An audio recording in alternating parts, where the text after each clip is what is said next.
sussed it.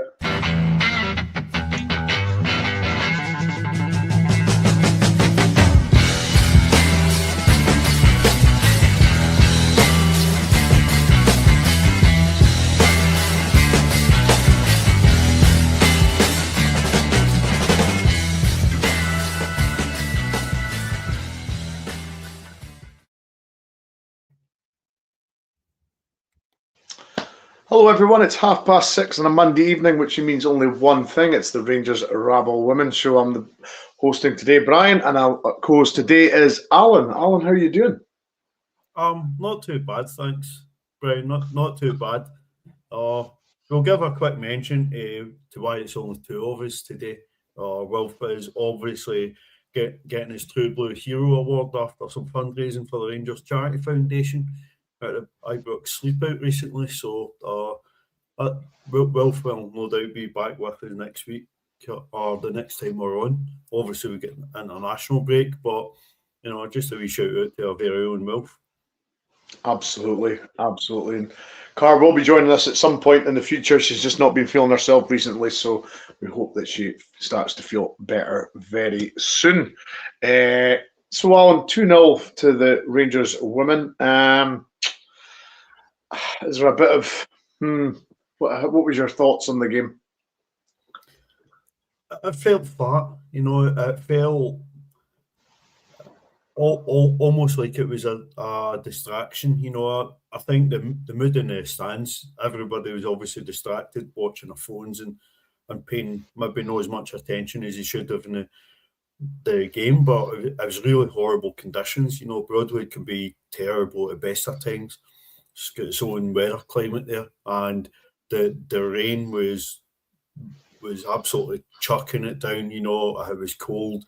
The wind was getting up and it was swelling all around, and it was just horrible conditions to play in. And I just thought the game lacked a wee bit of tempo, But you expect Montrose, ever since he came up into the SWPL1 under Craig Ferrers, they've been extremely hard working. They've been really well set up, and they done the old tactic of the away team is winning the toss and switching ends, which annoys you far more than it should.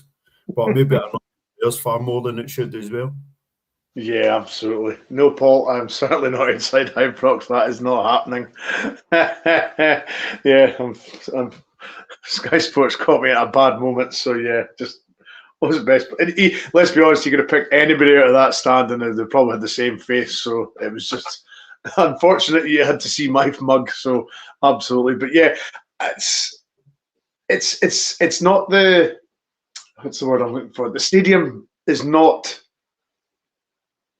If there is a wind there, it's exposed, isn't it? It doesn't matter, what side the wind's coming from. It just seems to be that sort of ground where if there's any form of decent wind, it affects the game, doesn't it? Yeah, listen, I remember being at a Junior Cup final at Broadwood a couple of years ago, and the penalty shootout was taken at the end with the gym, and it was farcical trying to get the ball to stay in the spot. The wind, it's always Baltic at Broadwood, and I think we've quite grown accustomed to playing at Broadwood, and everybody feels a wee bit at home there. Goes and watches the women's team regularly, but it is like an ice station so much of the year, and yesterday was definitely no different. Got about 20 minutes into the game and everybody vacated the front sort of section stand. Even sitting at the back of that front section, you were starting to get really soaked, so everybody just moved back. Absolutely, yeah. It's not a nice place when it's raining, I must admit. It was, Paul. Yeah, nice to see Lizzie back on the grass in the training. I think Alan's been sort of mentioning that it's imminent, that it's coming soon, but that was the first evidence that we'd seen her on the grass, Alan. It was nice to see. Yeah, really, really nice to see. We're getting everybody back in, and it's important. We've now finished pre-split fixtures. We've got a cup semi-final and 10 massive league games to come up after the fixtures come out. So we want to get a stronger squad back. Lizzie's back on the grass. Looks like she was part of field training this week. Sarah Ewens is hopefully not too far behind her. And Brogan made her second appearance off the bench. Her third appearance, maybe. I think she might have come on at Hamilton as well as last week against Partick. So really, really good to see players coming back. Absolutely, absolutely. And thank you very much to George Livingston for joining as a YouTube member. So thank you very much, George. Much appreciated.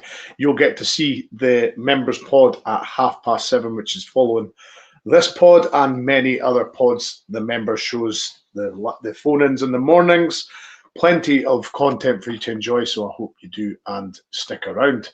The team yesterday, Alan, Jenna Fife in goal, Nick Dock, Laura Lafferty, Leah Eddy and Ailey Austin in the defence, Maycroft, Jodie McCleary, Caliste Brookshire and Camille Lefay and Mia McCauley, with Laura Berry being the lone striker. Now, probably a shock to the system seeing Katie Wilkinson named on the bench. That doesn't happen very often. No, that was probably the biggest talking point until we saw. I'm guessing, a lot of people would have been surprised because they would have seen the team announced an hour before kickoff and Cathy Hill was in it, not Laura Rafferty. But we saw the players were still warming up, and then Cathy came over to Sidey Park and was doing a wee bit of running on the touchline with the fitness coaches, and then went in while the players were still on the park warming up. So it very much looked like she maybe had a wee problem. Maybe she's felt a twinge. There was no obvious sign what it was. So hopefully it is nothing more than a precaution. But we saw the club then tweet out there's a late change and Laura Rafferty came into starting lineup. And I think maybe it was. I think maybe Lily Boyce then made the bench. We called somebody that was in the building onto the bench. So, certainly it was a chance for Laura Berry to go and play through the middle. Katie Wilkinson getting a rest. Laura's been on fire. 2 consecutive hat tricks. So there's a strong looking team. Another start for Caliste Brookshire. I think we're all really enjoying seeing her grow into the team. Mia McCauley back in the starting lineup, playing down that right-hand side with Ellie. They know each other so well and they know each other's games so well. So, we're very happy with the lineup. Yeah, absolutely. And Maycroft getting an hour start. Was this a game the manager probably earmarked for rotations? I mean, I know it's the last game before the international split, but is this a fixture that she probably earmarked and thought, right, I don't have to play this player for that game. I can move it around a little bit, use the squad. Because Shinji Kim was on the bench, Jess Pegram was on the bench, Quentin Sabaggio was on the bench, and so Katie Wilkinson has been mentioned. So there was a lot of people on the bench that have started in recent weeks and months that haven't been. That ended up on the bench yesterday. So is it a case of that she was wanting to get minutes into some of the players that started, like Camille Lefay, for example, Maycroft? Was she wanting to get minutes into those girls' legs? Well, definitely, and May's been playing quite a decent amount of football. I think we've managed our minutes quite well, but Camille's been champing at a bit to get involved in playing more minutes, and she started a couple of games recently, so getting herself up to speed. Was very, very unlucky not to score a glorious goal, early on with a wee back heel from a good ball across. But certainly you're not going to see too many more opportunities to maybe rotate the team a wee bit. We've obviously got Montrose again in the cup semi-final at Hampden at the start of May, and we thought right up to the very, very end we were going to have another couple of games in the league against Montrose until Partick broke their hearts and scored a 94th minute winner against Hamilton. So I think the Partick Thistle games, with greatest respect, are going to be the only times you're going to see that Leanne's going to have a chance to maybe rest 1 or 2 players for games ahead. Yeah, I mean, just quickly going on to that. I mean, what a sickener that was, wasn't it? Partick scoring that time of the match. That was a real sore one, wasn't it? Yeah, listen, I think everybody would have expected Partick to beat Hamilton quite comfortably. Hamilton had won 2 points going into the game yesterday for the full season. They've really struggled since coming back up. And I don't think that going down to a 10-team league has helped any team that's going to come up, because there's less teams that are going to be around the bottom for teams to compete with. I think it's going to be a massive ask, and it looks like probably Kilmarnock will win the SWPL too. It'll be very tough for them. You saw how tough they had it against us in the cup, so that it'll be very tough for anybody coming up, and they'll face what Hamilton's faced possibly. But Hamilton made a real go of it, and made sure Partick obviously had to work very, very hard to win that game, and they'll be massively relieved. Absolutely, totally agree. So that was the split sort of teams confirmed yesterday. As you were saying, Partick got the final spot, so that was them confirmed in the top split. So yeah, it's going to be interesting from now on in, Alan, isn't it? Because again, the split always throws up something. All the sort of top teams are going to face each other twice, home and away. So yeah, it's going to be an interesting end to the season, isn't it? Oh, it'll be very interesting. That I think the last 3 seasons have proven that. It's proven how you can make a split in the league work and be box office. It's amazing that we've actually found a way to do it in Scottish football, and it actually works. Who would have actually believed that? But it's been brilliant entertainment, and the only downside of it is that we've not come out on top of it yet. We've seen us make up big deficits and come on really, really strong, only to maybe just not quite have enough to go over the line. We've seen us give away leads. We've seen other teams make massive gains. And when the top teams are playing each other every week, there's going to be changes in how it looks at the top every single week. You don't have a week where the top 5 are all playing teams in the bottom half, and they're all going to pick up 3 points. Everybody's going to be dropping points, every single week. And as Paul was saying, they're going to announce the fixtures on Wednesday. And I'm always disappointed they don't just get it done and announce it today and give us a chance to plan. But I believe the first post-split fixtures are on the 15th of March. So it'll actually let people focus on, let's be honest, we know the attention in the next 2 Sundays are going to be elsewhere. So there's no distraction, taking away support the women are suffering with. Another low crowd yesterday when it clashes with a men's game where we've got 8,000 away tickets. It's hurting the team. It's definitely hurting the support. It's encouraging the club are listening and they're announcing the crowd. At the women's games, like they do at the men's games.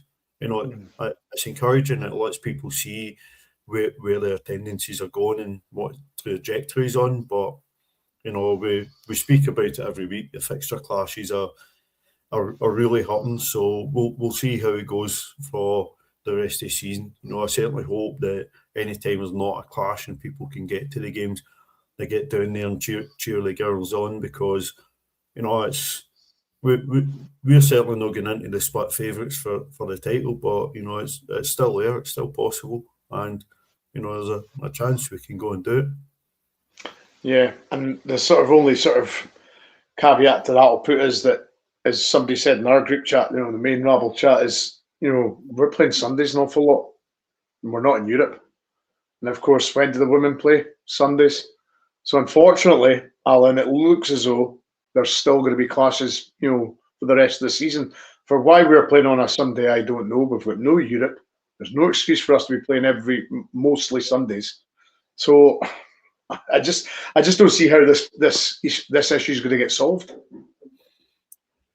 I really just wish the kickoff times allowed people to do both, because there's plenty of games, especially with Montrose finishing in the top six. You know, the furthest we've got to travel is Meadowbank, and all, which, you know, I hate going to Meadowbank. You know, it's probably one of the worst grounds in the Scottish leagues. You know, it's a terrible place to watch football, but, you know, it's doable. You know, if games are 12 and 4 o'clock, you know, it makes up for a bit of a rush, but people can do it. You know, we've seen the men's team and the women's team both play Hibs, you know, in Edinburgh, and you can do both games. You know, we've seen that it's possible. You know, if there's enough will there from the teams and the authorities and the TV companies, you know, it boosts the game. There was 308 people in Broadwood yesterday announced. You know, if you get another 50 people there, you know, it's about 17-18% on the crowd. Well, that's big percentages. You know, it's big for a women's game, and people really need to help get people through the gates. Yeah, I mean, getting it to levels like you're saying, 300 odd at the game yesterday. Even if we got that touching 500, that'd be amazing, wouldn't it? Getting games up, step by step, get to 400, then get to 5. Just encouraging people. But as you say, if they keep clashing games and not sort of working the fixtures correctly, nothing's going to change it. Nothing's going to get better. Yeah, listen, absolutely. And the thing is, a club like us could probably fund that sort of loss, but it can help to develop other teams. It can help, get more people through the gate. You're talking an average of £10 a ticket. And every little bit is going to make a difference. Every fan through the gate is just that wee bit more noise, that wee bit more attention on the game, that wee bit more buzz about the place. And listen, that's what we want to see. We want to see a bit of buzz about the place. And listen, certainly again, there wasn't much to get buzzed about yesterday. It wasn't the best performance we put on. But hopefully every time there's an opportunity to get to the game, people are able to go and take that chance. And I think something has really hurt the women's game this year in Scotland is the fact that Sky have moved their WSL games to 12 o'clock kick-off on a Sunday, which has punted the Scottish Premier League's game slot to 2 o'clock. So games at 2 o'clock and 4 o'clock, you've not got a prayer going to see both. You've not even got a prayer of watching one game on the telly and going to the other. So, that move for the WSL and Sky is really, really hurt the SWPL. Yeah, certainly has. It really has. And again, they're getting the big sponsorships. So Sky are trying to, give them the slot that they see fit. So unfortunately, it's not for us. So it's one of those just unfortunate things. Into the game, Alan started off pretty well, fairly in command. Yeah, we always knew that Montrose would make his work hard. I expected if we worked hard enough, we would win the game comfortably. But I knew, and I think everybody knew, that Montrose would make his work hard. I think Caliste is looking really lively. Mia was glad to be back starting. I think she's just maybe had the minutes managed a wee bit. She's played a lot this year. But before the game, Mia was celebrated after hitting 100 appearances for Rangers. I don't think she's even turned 20 yet. Another phenomenal effort from our young team. We've got all these teenagers on the 100 first team games for Rangers, and it's brilliant to see. And especially a youngster who's a fan of the club since childhood. So it's a dream for her to be playing for us, and you know, she's one of the stars of our team. So, you know, started the game brightly down the wings, but you know, the ball was travelling really fast, and you know, a lot of balls are just a wee bit overhit. Yeah, I mean, it's just another example of the conveyor belt of youth coming through the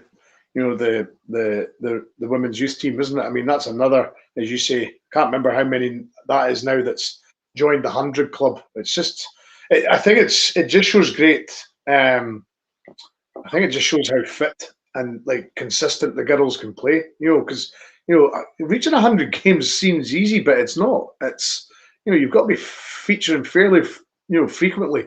And as you say, she's not even 20 yet, and she's hit 100. I mean, it's quite remarkable, isn't it? Yeah, and especially when you consider all these girls who are hitting these landmarks are also away in a lot of Scotland camps.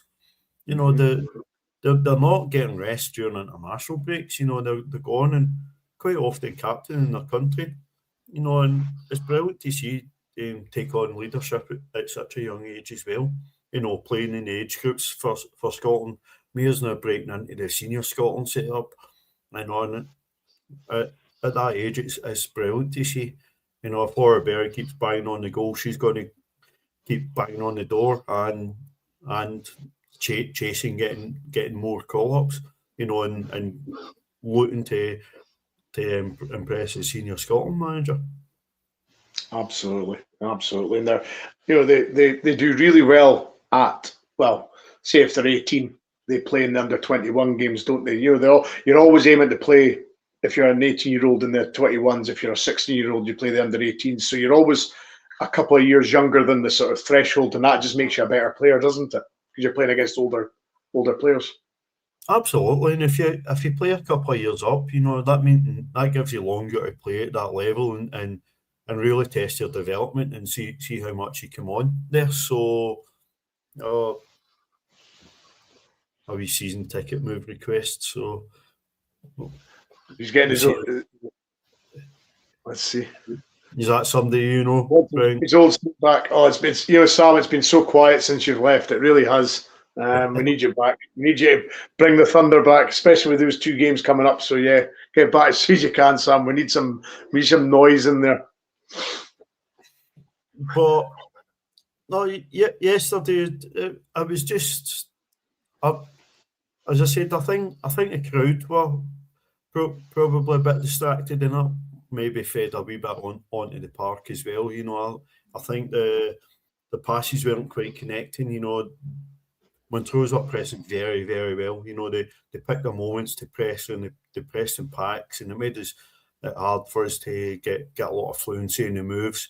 You know, I think there was some bright sparks. You know, I spoke about the wide players. Laura Berry led the line really well through the middle. May Croft, you know, she could turn in a phone box. You know, our centre of gravity is brilliant. You know, her ability to hold on to the ball. She's getting stronger all the time, and just needs to learn. And she continue to keep learning when to release the ball at the right time. But she certainly showed that she can release the ball at the right time after taking it in from Caliste and then just laying it into the box for Mia McCauley. Yeah, absolutely. And just speaking of Mia McCauley, opened the scoring, 18 minutes. This came from a deep cross from Montrose, and Caliste Brookshire picked it up, ran from her own box all the way into the opposition half, who then picked out May Croft, who turned lovely and slipped in a good ball to Mia, whose first time left foot shot got into the bottom corner. It was a really good move, that. Yeah, it was excellent, and you like to see your wide players come inside when the ball's on the opposite side, you know, and you know, Laura Berry's movement she's going to be all over the place. So she's moved, she's emptied that space for Mia to run into, and May's just picked her out. You know, she's run across her defender and, you know, finished it well. I'd actually nipped downstairs and missed that goal at the time, so I was glad to be able to see it on the highlights. And you know, it was one of them, you don't even make it down the stairs and you hear the roar go up, and you know, but you know, it happens to the best of us. Absolutely. Alex, Tess just loves to change her name every so often in YouTube, and we even lose track of who she is at times. So it's not just you; it's everyone. Tess just loves to test us. So it's yeah, it's it's not just you. Believe me. So again, good possession for the rest of the half. Lots of chances. What was sort of missing of getting a second goal in that first half? Probably maybe taking just too long to take a shot. I think the best opportunity was Laura Berry absolutely skinned a couple of defenders, and it looked like she just had to take a shot, and it would have been 2-0, but she seemed to be caught in two minds between taking a shot and just knocking it across for Cal to tap in, and ended up overrunning it, and the keeper grabbed it. There was a few chances. Laura could easily have had at least a hat trick again. It was one of the days for the team, not just Laura, but just not quite connecting. Maybe a cross was overhit, or just trying to get the ball out their feet, to get the shot away. And listen, credit to Montrose as well. They defended and got into really good positions defensively as well. So, listen, it was a day where, Rangers made lots of chances and couldn't score. Whatever Rangers team you were watching. Yeah. 61 minutes, Jodie McCleary and Khalees Fixture come off for Shinji Kim and Katie Wilkinson. So they were obviously aware of, only being 1-0. So they brought on firepower, didn't they? Katie Wilkinson top scorer. So there was a bit of intent there with that two subs. Absolutely. I mean, I think it's one of the most encouraging things we've seen in recent weeks. The strength we've got on the bench. It's something we've not had all season. And we're bringing a couple of players back in from successful loan spells, getting players back from injury, and, one or two coming in the January window. It's just made the bench a lot stronger. So you always feel like you're bringing on a wee bit more menace from a bench. You're not having to exhaust it by going and asking 15-year-olds to come on and make an impression. And that's not doing them a disservice. We some 15-year-olds in the squad who came on and certainly made a big impression, and will no doubt be part of his squads going forward, because they've clearly shown the talent. And I think that's what you want. You want a pathway for young players to be able to take that opportunity if the squad does get light. I think that's always the way you want to see it working. But certainly good to see that we've got experienced options now available to go and see the game out. Absolutely. And one of those experienced players came on as well. So we had Camille Lefay and Mia McCauley making way, and Quinty Sabaggio and Brogan Hay getting more minutes, Alan. So that's encouraging that Brogan's stepping up her minutes. Getting hopefully somewhere near, a starting berth very soon, because we've missed her badly, haven't we? I think, missing Brogan and Lizzie for a huge chunk of the season has been absolutely massive. They had so much creativity. Brogan's always in about players as well. She's not a winger that'll go and hide. She'll go and get involved. She'll track back. And after the last couple of seasons where she's had to play as a wing back, she can play as an out-and-out winger. I think had it not been for a long injury layoff, Brogan would have been absolutely devastating this season. And there's still time for her to go and be devastating in the big games. She's now probably got a couple of weeks before we play again. She's not going to go away and be involved with Scotland squad, so she can just carry on building herself up. And I think now Laura's done so well playing wide. We've had Mia on a really, really good season as she develops. Cal's in there now. Lizzie's almost back. We don't need to run our wide players into the ground. We can manage those minutes in games. And I think it's really important that we have a squad there who understand that, it's not a negative to be on the bench, because you can still have a massive part to play in games. Absolutely, absolutely. Before Laura's goal, she had a one-on-one, which I think she'll look back and think she should have probably scored. But she finally got her goal of the day. Just a typical Laura Berry one, isn't it? She's there in the right place at the right time. She got her goal. Finally. Yeah, just after one that should put past the post. We were up celebrating. We've absolutely no idea how she didn't even hit the target, let alone have to see the keeper save it. But she gets on end an excellent ball through by Quinty Ceballos, and just clips it past the keeper, and defender, gets a touch on it as it's on the line, but it was going in regardless, and the defender just helps it on its way in before she careers into the post. So sore one for a defender, and unfortunate she didn't get it cleared, but as much as it wasn't, Laura's most emphatic finish, I think she more than deserved a goal. I think our play leading the line yesterday was excellent, and all it lacked was some more goals to reflect that. Absolutely. As far as the rest of the game, it was a case of 2-0. I mean, Leah Eddy came off. I mean, is that a case of she came off just in the 80th minute there for Lily Boyce? Is that just a case of I mean, Leah had a long injury layoff. Is that a case of just again managing minutes? Yeah, definitely. Particularly when you've seen Cathy, pull out before kickoff. You want to be careful with that, but we want to see Lily get some exposure and develop as well. And selfishly, as a Rangers fan, it was good to see Lily get the chance to come on and give Leah a rest and not Jess. And Jess is obviously done played a big part for us this season, but I want to see us develop our own players, before developing other people's. So, yeah.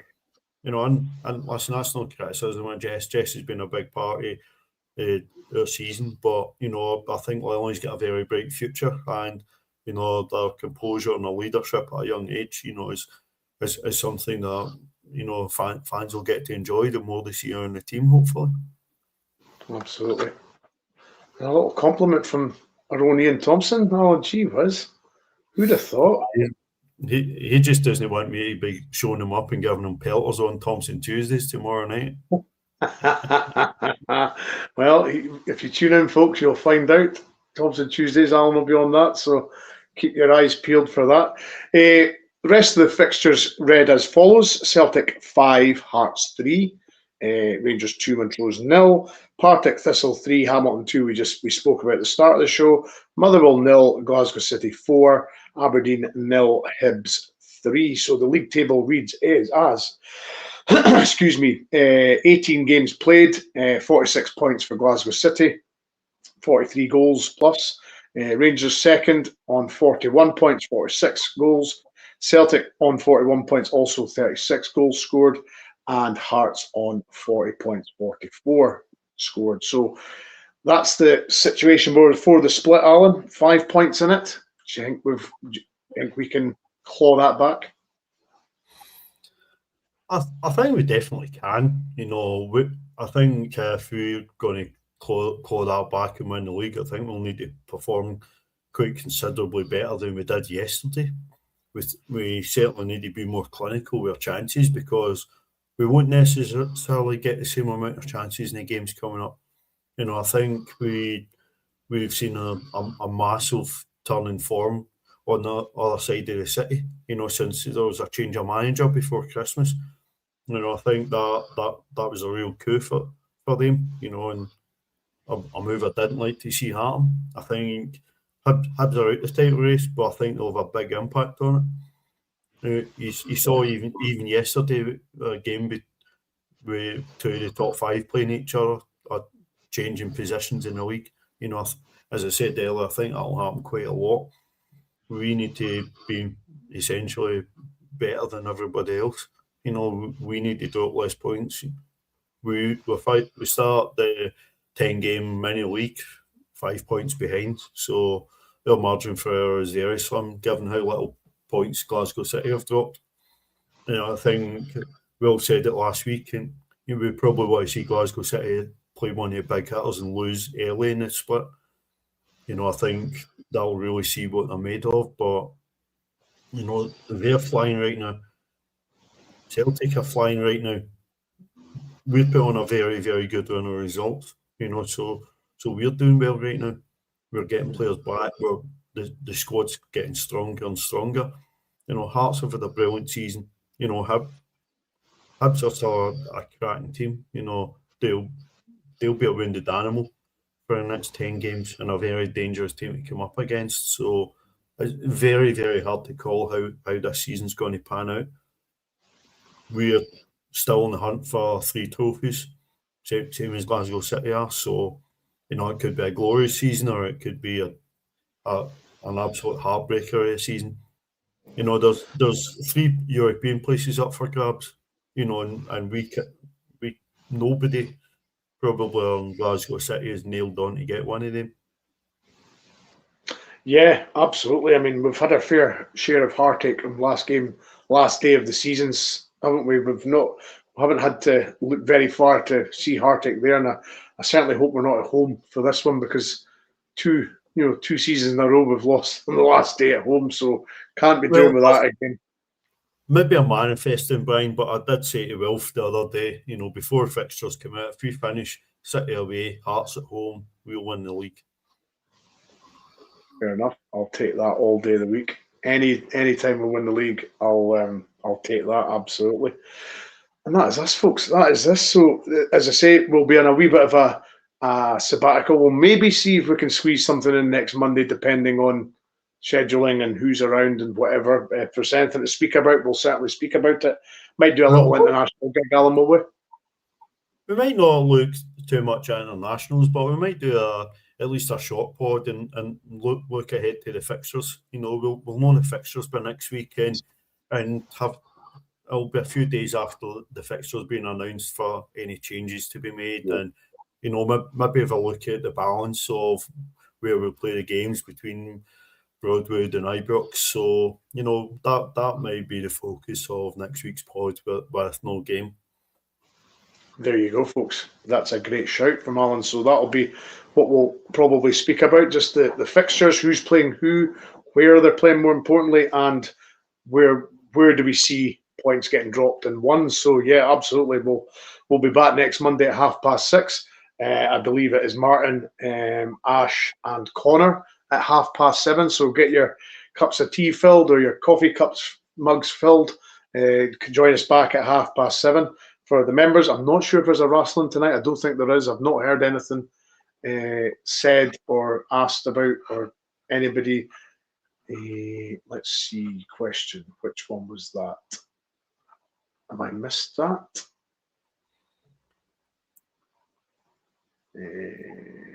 Oh, is that the one about the Montrose player that collided with the post? But if it was that question, then she played on, so I believe she's absolutely fine. Right. I did see that. I must admit, in the highlights, it looked a sore one. Oh, listen, it was one that made you wince when you saw it. So, it was good to see that. I believe she played on after that. So, just one of them. She's probably hurting from it this morning. Probably just pride more than anything, isn't it? That's what gets you. The pride hurts more than the actual pain. Yeah. And if that's not the question Paul's talking about, apologies, Paul. We'll catch it next time. Yeah, absolutely. Absolutely. But as I say, thank you to everybody for joining us. As I say, 7:30 is the members pod, and we'll be back tomorrow with the usual morning shows. But my thanks to Alan. Thank you. No, thank you, Brian. I'm surprised we get 40 minutes out of that, but no problem to us.